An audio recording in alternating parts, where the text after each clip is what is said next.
Bloomberg Audio Studios.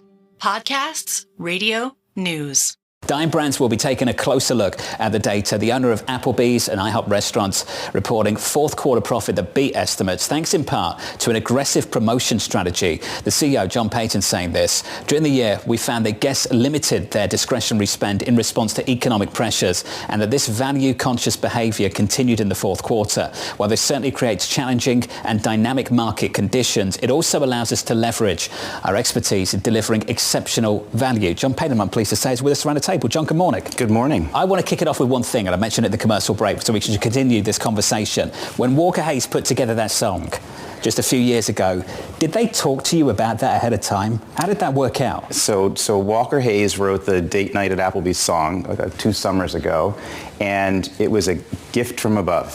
We did not know it was coming. He is an actual Applebee's fan. He wrote about date night with his wife at Applebee's, and he's been an amazing partner to work with. We jumped on it. Our marketing team was all over it, and so that led to the commercial, TikToks. He did over 100 appearances for us. He was at our national conference. Fabulous. Free marketing. How many people are doing date night at Applebee's now? How cost conscious are they? Well, speaking of date night at Applebee's, we just had our date night event where we had a coupon available for $200 that enabled you to eat at Applebee's every week for 52 weeks with a $30 discount. So it was a $1,500 value for $200. We made that available at midnight a few weeks ago. It sold out in a minute. Some less than a minute. Some commentaries said that we broke the internet. Not quite that. We added server capacity. We added customer support, and our sites might have slowed a little bit, but it was so popular. We did it again at Valentine's Day. 1,000 date night passes.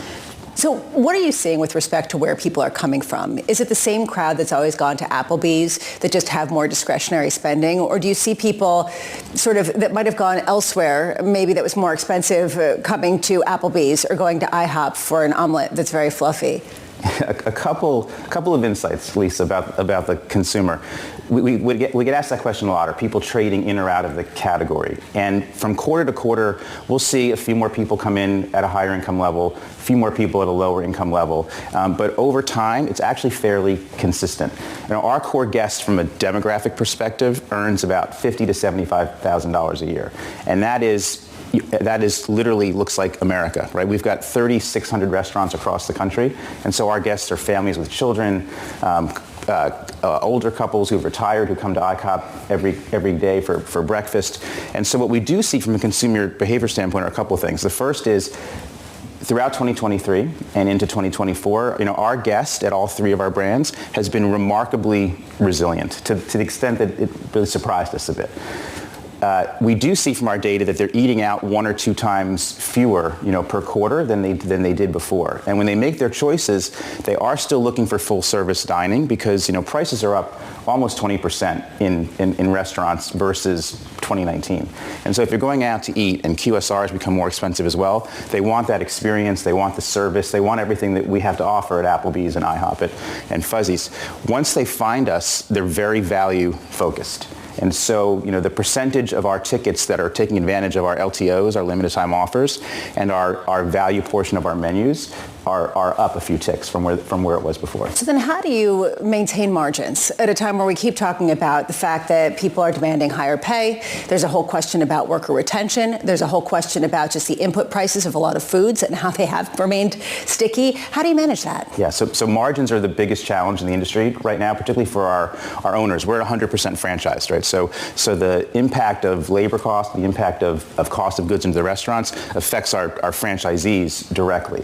And so we focus on 2 things. We're doing everything we can to drive the top line, right, through really creative promotions and value offerings. And we work with them on re-engineering as best we can the bottom line. So last year, for example, working with our franchisees, we took out $50 million in cost across the system. And we focus on things that are sustainable and repeatable, so technology, process improvement. One example is we're putting in automated beer dispensers, which saves hundreds of thousands of gallons of beer a year by having more accurate pours and less waste. And so that's the way we're trying to automate things like that and help them manage their costs. Yesterday, Wendy's had received a ton of blowback when they came out and they're going to do dynamic pricing. They said, no, we're not going to raise prices on busy hours, but maybe we'll offer some discounts online. Could you ever see yourself doing that sort of mixed pricing depending on peak and off-peak hours? Yeah, so I come from the hotel industry, right? And I led revenue management when I was at Starwood Hotels for a long time. And as you know, with airlines, with hotels, no two people pay the same price for the same hotel room or the same ticket, depending on what channel they purchased it on, when they purchased it, if their loyalty status. We've looked at it for restaurants, but we don't think it applies to us or our customers at this time. We're hearing the word price gouging a lot down in Washington, D.C. Can you talk to us about what you think about that? How difficult is it to bring prices back down to where they were a few years ago? It's difficult to bring prices back down when labor costs are escalated and labor is pretty sticky, right? It tends not to come back down. The cost of goods and primarily food into the restaurants has stabilized, and we're even predicting some deflation in the cost of goods into the restaurants for Applebee's in 2024, about flat to maybe +1 for IHOP.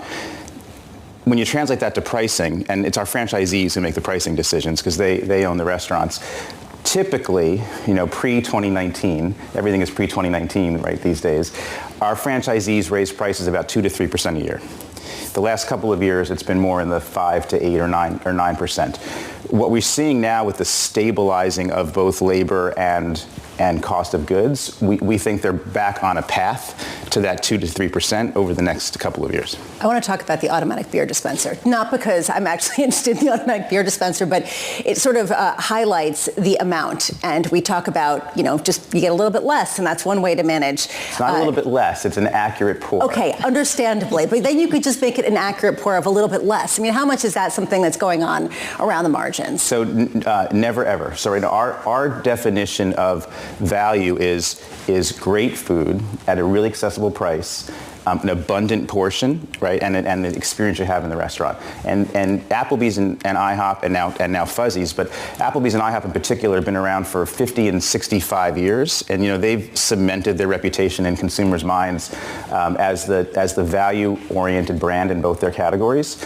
And I'm a former chief marketing officer, and what I've been taught about brands is that people go to brands they know and they trust, and you can trust that Applebee's and IHOP are always going to have an abundant portion, and that's sacred for us. A pint should be a pint.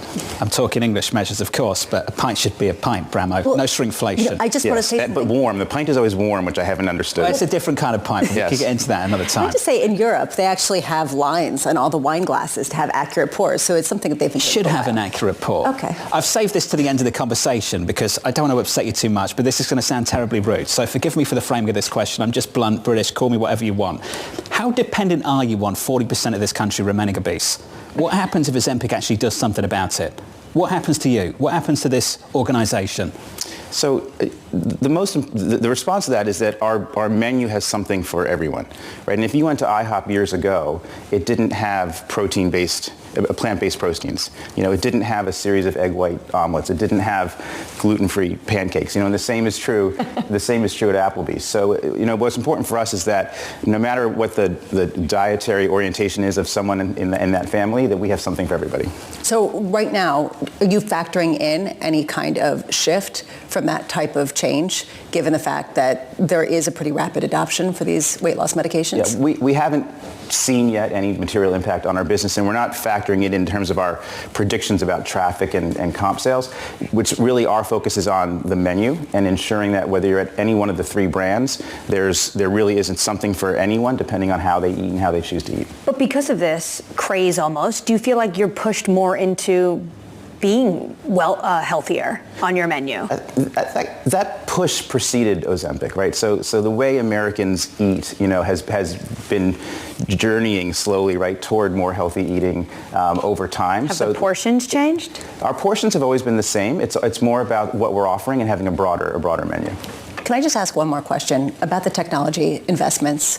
I'm just wondering, do you think that we will always have service in the form of a human? I do. I use the phrase that we are not a technology company that happens to serve food. We're a food company that embraces technology. And so, for example, at IHOP, we've just rolled out a new POS across the whole system. We've got 50 restaurants to go, and with it came handhelds for all of our servers. And so our servers love it because they're turning tables faster, they're making more tips. Our franchisees love it because we're turning tables faster, and we're also raising the average check because servers are attaching beverages more often. Sometimes you forget to put that soda on the tip when you're on the check when you're really busy. So it's technology like that we're using to enable the experience. We're also allowing guests via our app, if they want to order in advance and then seat themselves at the table, they can do that. But it's more about how they want to interact with us and giving them all those options. John, this was great. I promise never ever to share the secret ingredient in the omelette, okay? Ever. I have no idea what you're talking about. John, thank you. John Peyton, the Dine brands. John, thank you very much. This was great. Appreciate it.